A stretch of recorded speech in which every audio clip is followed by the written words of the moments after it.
There's currently a yappy dog outside barking, and that's okay. It ties in great to the topic that I'm about to speak on. So, I want to talk about this idea of not letting someone else's thoughts about something or opinion about something get in the way of something that you want to do or you're being called to do by your higher self. For example, I have this client that just does not like podcasts, does not like business events, any of that stuff, and he won't do it. He won't do speaking, and it works for his brand. But I have to speak. Like, I have to get on podcasts, and it's something that I actually love doing. And for me to listen to that idea and like take it on as something that I should do for my business, it doesn't actually work. It doesn't fit for me. It's not right for me. And I know this internally. So for a long time, I was listening to that piece of like advice because I thought, well, this person's successful. Their thoughts must be like relevant to what I'm doing. And it was actually not. So what I had to learn to do was to give myself permission to do it my own way, to go to where I was being called. So if I wanted to speak on someone's podcast and be a guest on that, I allowed myself to do that. And the couple of interviews that I did where someone interviewed me, they went so well. And I was like, this is awesome. Like this is bringing me leads. It's bringing me clients. Like to this day, I get random emails from people saying, hey, I heard you on this podcast. I really am glad I found you. I'm reading your book now. And so it's sort of this progression of that's how people find me. If I had made this decision of, no, I'm not going to do podcasts. No, I'm not going to speak. I'm just going to not say anything. It wouldn't have worked out for me. Like I would still be in the same position that I was in a few years ago, like before I started speaking on camera and before I started like doing it my own way. So the yappy dog that's outside right now fits in perfectly to this because sometimes we're listening to something out there that may or may not be right for us. And we have to make that decision ourselves. So even if someone appears to be in a better off position than you, even if someone appears to be making more money than you or whatever it is, you still have to learn to do what is right for you.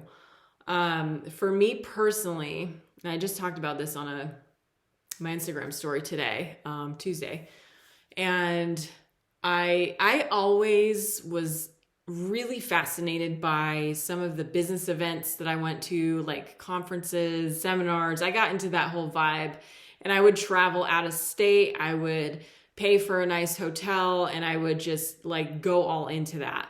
And there was always like something that I wanted to learn about the event or something. Like I just liked being in that aura of like learning until I didn't. I had attended a bunch of these different events, and I found that there was a huge difference between attending an event simply because I thought I would get clients from it versus attending something that I had a genuine interest in. And if it was something that I like really wanted to learn, it seemed to go better. Like I would find clients there, they would find me, I would get referrals. And then for these events where it was a superficial motivation, where it was like, I just am attending because I want to try to get clients. I don't even like the person hosting it. I don't even like the material. That did not go well for me. So I learned only go towards the things that I'm drawn to, only go towards the things that I want to study more in depth, regardless of what anyone else says about it, regardless of what anyone else's opinions is on it. That has worked for me, and it's always worked. Now, there also came a point where I made this decision that, you know what? I think I'm actually done with group events for a while. For, you know, I put like a 3-year hiatus on them for myself. So I said, I'm not going to go to any seminars or conferences for 3 years. I'm banning myself from that. And it was really hard to stick to that because there would be things that came up and I would say, well, that looks really interesting, or that something about that. I feel like I need something. Like I need to learn something within that context. And so I broke that 3-year ban a couple of times. And I was glad I did, because I would ultimately meet people in those trainings or courses or whatever. And then that would like unlock this door to something really cool for my business. So like I met someone in this little course / mentorship thing that was really short. It was like 3 months or something. I don't even remember. And I met a person in there who just like opened up all these doors, like just, it was great. And I wouldn't have met that person if I hadn't joined that particular program. So to this day, I'm like, yeah, I'll kind of like let my intuition guide me on that. So not saying every single program I've joined has been 100% perfect. Definitely not. There's been a few where I dropped out, or I got what I needed and then dropped out, and then, you know, it clicked and I was ready to move on. So that's totally fine.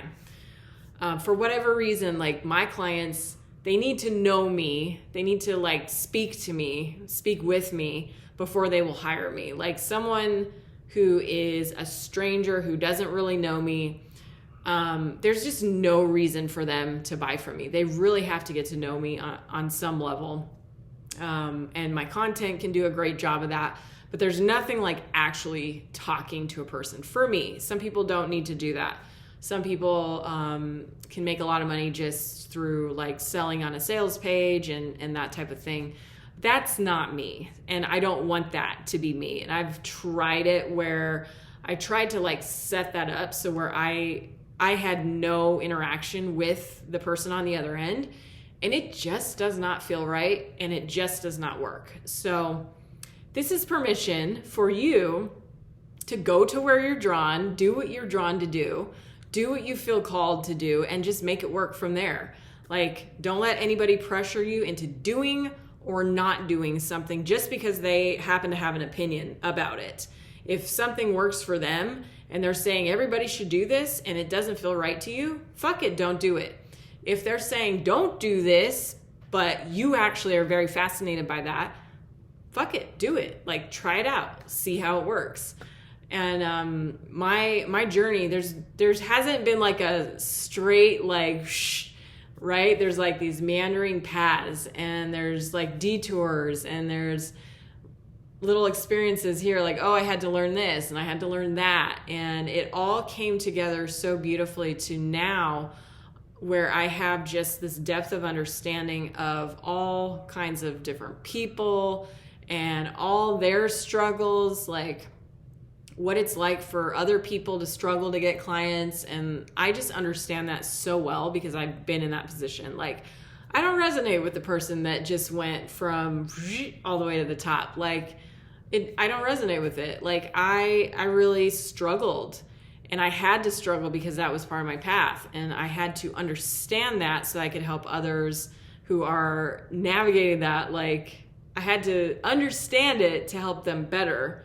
So yeah, do what you're being called to do. Like, only go to an event, a seminar, a training, a course, whatever it is, if you are genuinely fascinated by it, if you feel called to it. Fuck everything else. You don't even need anything else. You can try something if you want to. You can avoid trying something if you don't want to. Totally fine. No one's gonna die because you didn't follow someone's opinion. You know what I mean? So that is my rant for today.